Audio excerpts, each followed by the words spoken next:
What's going on, everybody? So I'm bringing you the top 5 defensive tackles in Madden NFL 17. We're going to go ahead and jump right into the list. I had a pretty good idea of who was going to be on the list. I didn't think that Ndamukong Suh would be that low, but he didn't really have that much of an impact on the Dolphins last year. Let's just be honest about it. But this dude was a stud all year throughout. One of the fastest D tackles in the league, Aaron Donald.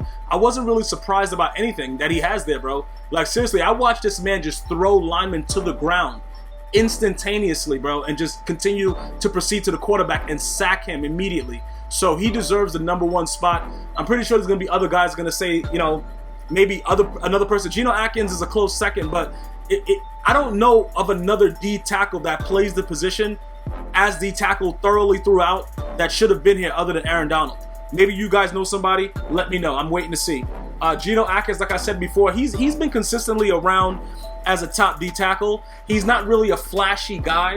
You know what I'm saying, bro? Like, you're not really looking for Geno Atkins. Like, I look for Aaron Donald because, like, the dude is a beast. I don't really look for this guy as much, but he does deserve credit because his name has always been in the conversation as, you know, as a top defensive tackle. Even when Ndamukong Suh was, like, reigning like a maniac year to year, he's always been there. So it is what it is. Fletcher Cox, this guy, yo, I'm not going to lie to you, bro. This dude was a stud last year. I did not I thought he was a left end, though. I didn't know that they moved him to D tackle, but, you know, it is 3-4 over there with the Eagles. I don't know what's going on with it, but he was a monster last year. So I thought he would be, you know, a left end, you know, a defensive end position. I didn't know that they would put him to a tackle, but okay.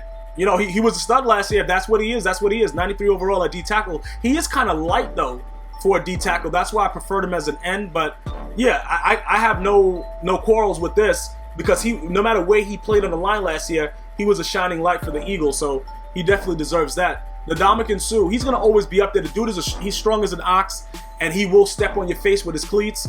Dude is a beast. He has gotten a lot of bad acclaim for his activities on the field.